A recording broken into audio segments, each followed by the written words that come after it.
I was having y'all, it's your boy Rico from StreetScores. Now, granted, I'm recording this at 2:30 a.m., so who knows, by the time I go to sleep and wake up, maybe a new deal will be done. But we're here to talk about how much a new Terry McLaurin deal could potentially cost the Washington Commanders cap space wise. What range do we think he could get based off of the money that other top receivers in the NFL are getting? Now, I'm going to show y'all exactly how much money they're making annually and see where Terry McLaurin may fall in line. But to not clickbait y'all, that will be the second half of the video. The first half will be breaking down the fact that the Washington Commanders restructured Deebo Samuel's contract. Why? How is this a win for both sides? I will break that down. Also, are we potentially getting the best version of Deebo Samuel this season, especially with the new contract restructure? I already thought that we were before this. Now I'm very confident that we are. I'm going to explain that. But before we get into everything, make sure you still farm that like button, still farm the subscription button, still farm the bell next to that subscription button so you get notification each and every time I release an informative and opinion video just like this one. Make sure you stay tuned to all of the content. Really appreciate y'all for supporting the videos. It seems like most of my videos I've been doing lately have been just two major topics. That's why all of the thumbnails keep looking like that. But either way, man, instead of wasting even more of y'all time, let's go and dive straight into this video, man. Let's get it. Adam.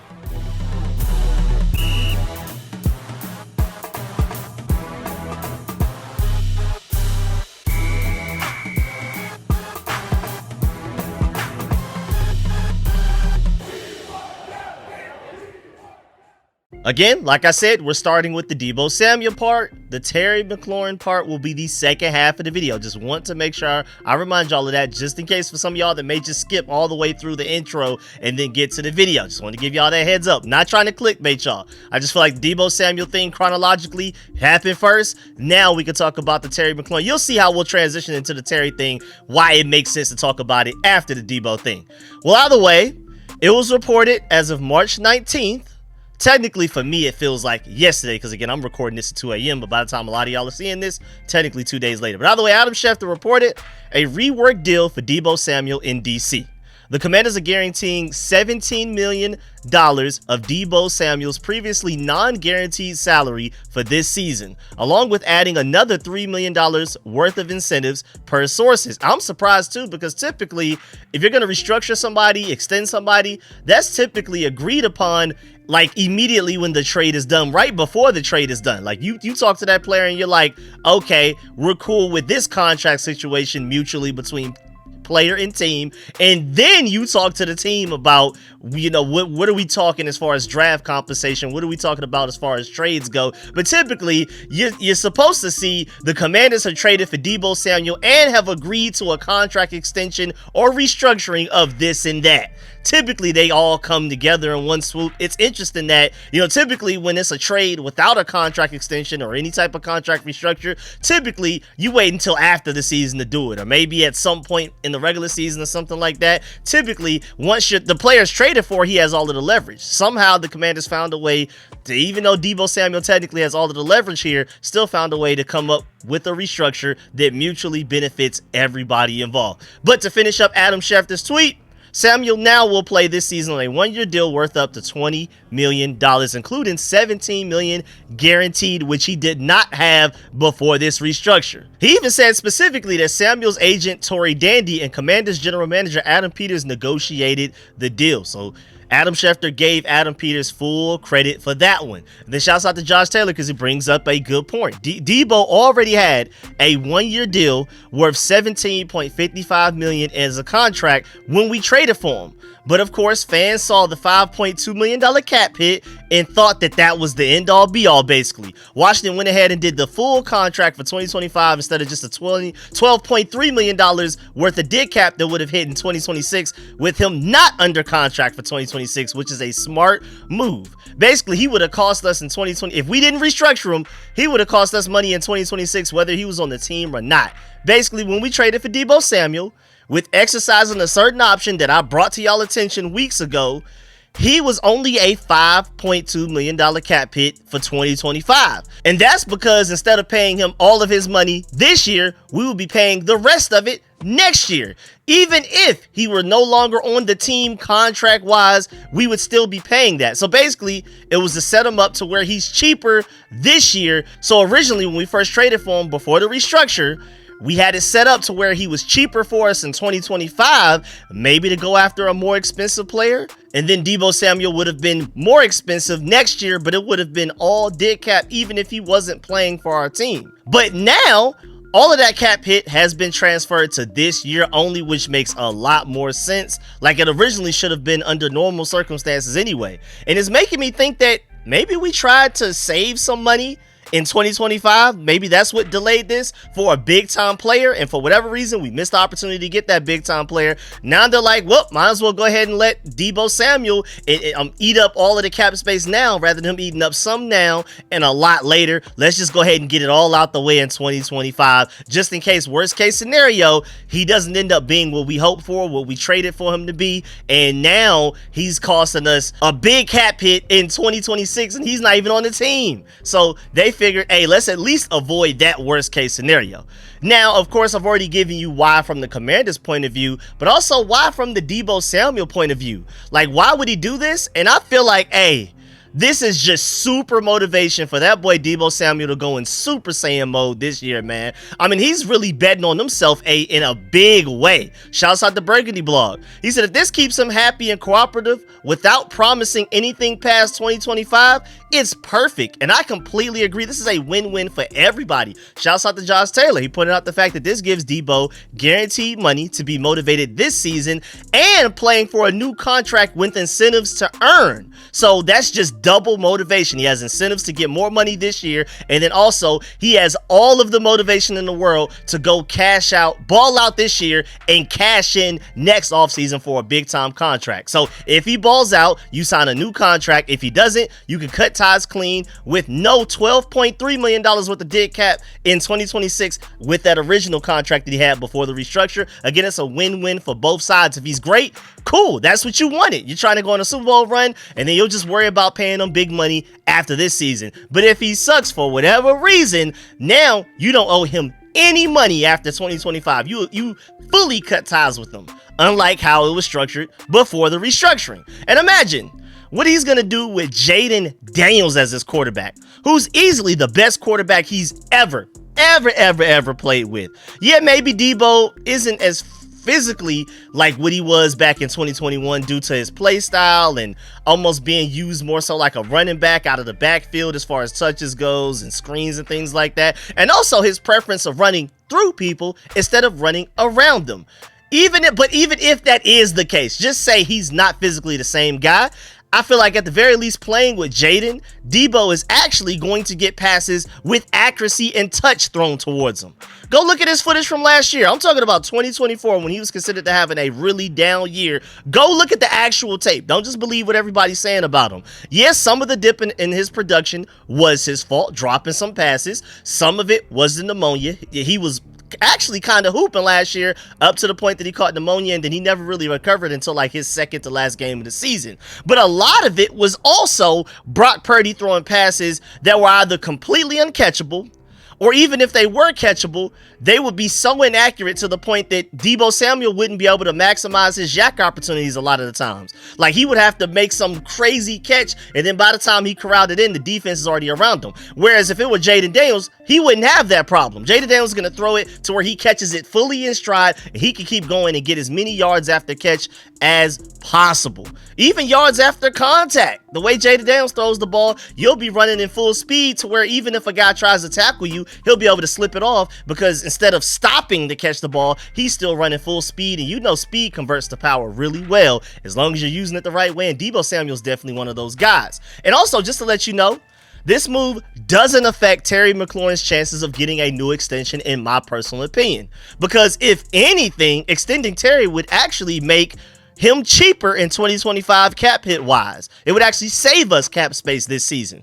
He would of course be getting paid big money in 2026 and beyond, but Deebo's money doesn't get in the way of Terry's money, potentially, at least 2025 wise, because extending Terry would naturally give us more cap space this season. So just to remind y'all, extending Terry is not being held up by how much cap space is available this 2025 season. This Deebo Samuel deal has nothing to do with it. There must be some other factors involved, involved. And as promised, we're going to talk about Terry McLaurin's potential extension range in a few minutes, but just back to Deebo real quick. Shouts out to a few examples, really fun examples of how we may use him. Shouts out to Big Doug for pointing out this picture right here. That would be Deebo Samuel right next to Jaden Daniels right there, as you're seeing on this play on 2nd and 10. That would be Deebo right next to Jaden. I'm excited about that. Also, shouts out to Paul Williams for this one. You see how you have Jeremy McNichols and Austin Eckler right there? So maybe you would have like Austin Eckler in the front, Deebo Samuel's in the back to the left of Jaden Daniels, or maybe vice versa. Austin Eckler in the back where he is right now, and then you replace Jeremy McNichols with Deebo Samuel. You could do things like that with him. Or how about shouts out to @RodTheGod on Twitter, because he also pointed out this pistol formation that we may use with Deebo Samuel, to where maybe he's one of those guys on the right or the left, or maybe he's the guy behind Jaden Daniels. Either way, I'm really excited to see how creative Cliff Kingsbury is going to get with Deebo Samuel, and I think this restructure was a very smart move, very beneficial to everybody involved. Now also, before moving on, I did want to remind y'all that Deebo Samuel is adding senior to his jersey, which was interesting. Nothing really to like be broken down and analyzed. Just wanted to make sure y'all were aware that his jersey on the back of it, it will say Deebo Samuel Jr. And like I've already told y'all, he also will be wearing the number 1. Maybe he's trying to look slimmer or faster or something. I don't know, but there you go. He will be wearing number 1, and the back of his jersey will say Deebo Samuel Sr. And now also, before we get back to Terry McLaurin, speaking of contract restructures, we have officially gotten the details on Andrew Wiley's new deal per roster management system. Shouts out to John Conn for tweeting this. He gets a $1 million signing bonus, a $2.495 million base salary, fully guaranteed, $15,000 per game roster bonus, max value of $255,000, and then also a $50,000 workout bonus, and his cap hit is only $6.636 million, nearly $4 million less than before the restructure of his contract. So now Andrew Wiley makes more money. He has the potential to make more money than he originally would have before the restructure, and also the Commanders save in cap space. So this was another mutually beneficial move. This is another win-win contract situation for the Commanders and one of its players. That's why we brought in Brandon Sosna. I'm hoping we can keep him as long as possible, because I literally view him as like the next Adam Peters, next Howie Roseman type of guy. And right now he's basically just our contract guy for the most part, but I believe he does have some say, like our team building, decision making, things like draft, free agency trades and all of that. But I literally view him as like the prodigy, like the Sean McVay but of GMs. So gotta keep him as long as possible, but I'm pretty sure at some point he's going to want to leave, spread his wings, and control his an entire team himself, just like how Adam Peters just left the 49ers. We'll see. Now let's talk about Terry McLaurin's potential contract extension. Well, back on March 5th, it was reported by Ben Standig on the All Galdi podcast that Terry McLaurin is predicted to sign a contract extension of at least $30 million per year. Again, mind you, that was back on March 5th. But of course, since then, several wide receivers have gotten big bags. Like, the price is only going up the longer we wait. Shouts out to Dean Jones of Rico's Rag for pointing these things out. First of all, he said he's not going to enter a Jamar Chase level pay, but there's a good chance his representatives may want more than T. Higgins acquired based on his full body of work. I agree. I think Terry McLaurin deserves more than T. Higgins. First of all, T. Higgins' lack of availability with him, he's guaranteed to miss like 2 to 5 games every season. And then also, even though he's a really good wide receiver 2, he's still a wide receiver 2. Terry McLaurin is a wide receiver 1. Dean Jones also says the Ohio State product enjoyed the best season of his professional career in 2024 after Jaden Daniels' arrival, which makes a lot of sense. Going over 1,000 receiving yards, breaking the single season franchise record for receiving touchdowns, and earning second-team All-Pro honors. McLaurin thrived in the biggest moment, cementing his status among the league's elite for good measure. Given how much McLaurin loves the organization and how important he is to the team, it should be pretty simple to work out. The Commanders would also be wise to get a new agreement resolved with the 2-time Pro Bowler at the earliest possible opportunity. Please, we're going to dive into that especially. Plenty of gifted wideouts are up for extensions at some stage this offseason. McLaurin's a key priority and has proven his worth as one of the league's best beyond all doubt. Keeping him around won't be cheap, but it's an absolute necessity. I completely agree. It wouldn't be surprising to see McLaurin get around $30 million per year in his next contract, which will be the last major financial commitment he gets, all things probably considered. I'm gonna dive into that as well, because I brought up that point too. We're going to talk about that later. The Commanders know he's durable, productive, professional, and everything in between, literally everything you want in a wide receiver. This represents a small investment as Peters looks to maximize Daniels' rookie contract in the coming years. And I think that's also a great point. While Jaden Daniels is still getting paid pennies compared to what his talent is, what his production is, what he should be getting paid, and what he will get paid once his rookie contract is nearing its end, while he's still getting paid very little, he's taking up way less of a percentage of the Commanders' cap space compared to a lot of these other quarterbacks that aren't even as good as him, taking up a way higher percentages of their team's cap space. This is the time to pay guys and to make the team around said quarterback as great as possible. This is when your Super Bowl window is open.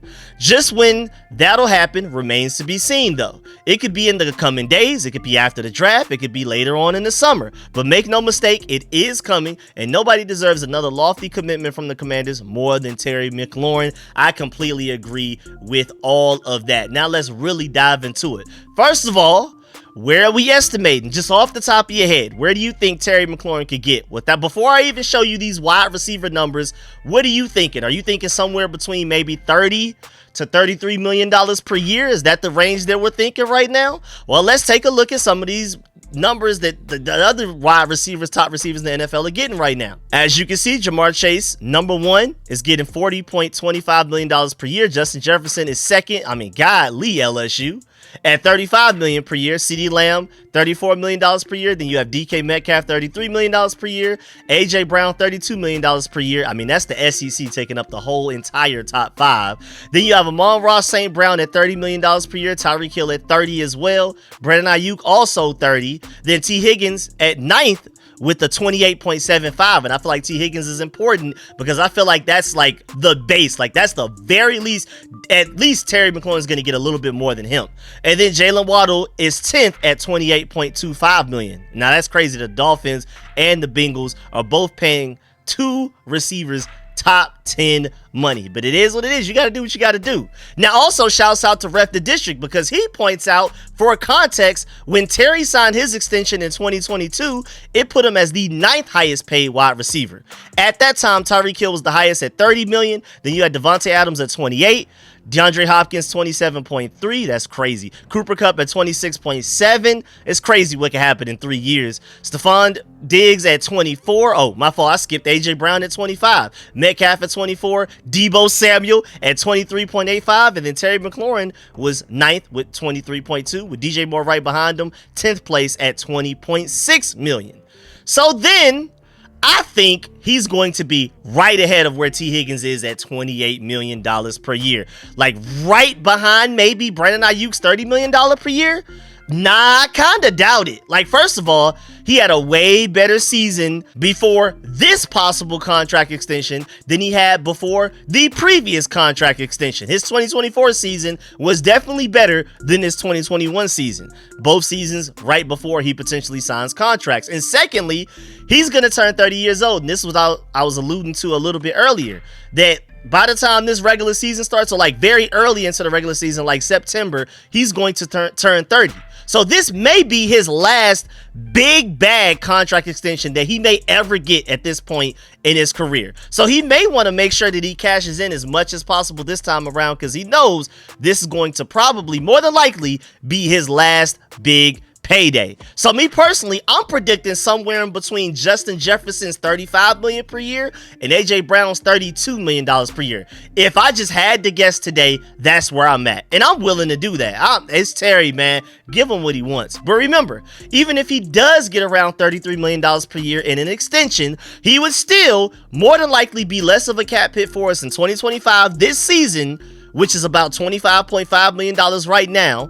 Then with a contract extension, even if we're paying him more money per year over the course of the contract, that number, at least cap hit wise, would still go down in 2025 specifically. And then 2026, it would just go crazy. 2027, 2028, probably even 2029 if we take it that far. That would be more costly against our cap space. We'll pay for it then. But 2025, this season wise, we'd be straight. If anything, we'd save money. But of course, we'll also have more and more cap spaces each year passes. So relatively, it won't be as costly as you think right now. So we'll be just fine. And I think Terry will get what he deserves and has rightfully earned. And really right now, the only question is how much we will have to pay Deebo Samuel if he balls out this year, and how much they're going to end up having to give Laramie Tunsil in a new contract as well. Those are like, after Terry, those are the two biggest contracts that I'm looking at, like, okay, what are we about to do here?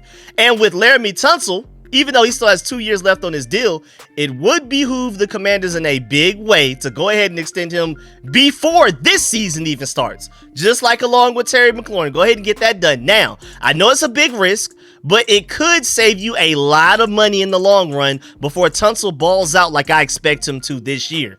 And also another crop of tackles, I mean, especially tackles that aren't as good as Laramie Tunsil, they're going to get their next big contracts at some point between now and this time next year, before, you know, hypothetically we re-sign Laramie Tunsil because he only has 1 year left on his deal. Well, not even re-sign, but extend.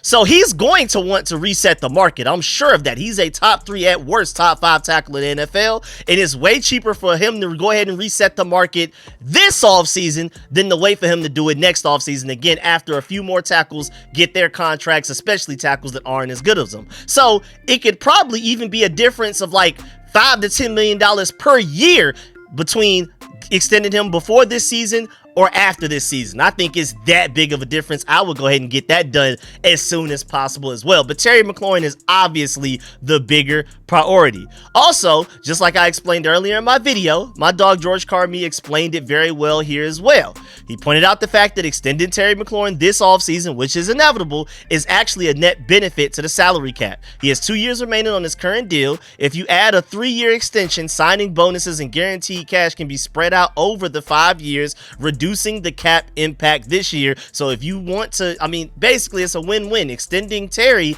makes us have more cap space now, actually. So go ahead and get it done.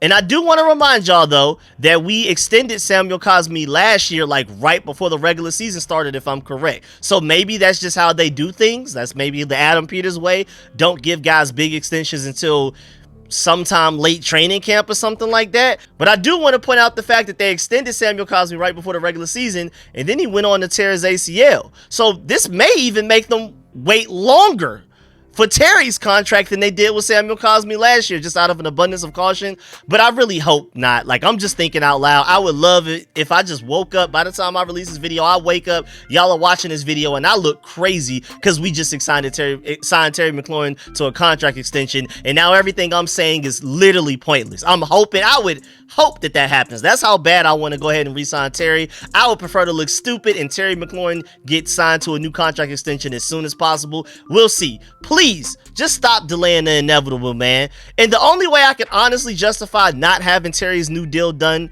already is if you're still snooping around for potentially like a trade for like a big player, big time player, because there's no free agent still available, even though there are a few that I really like that I want us to go get. But there's no free agent available right now that's stopping you from extending Terry McLaurin, man.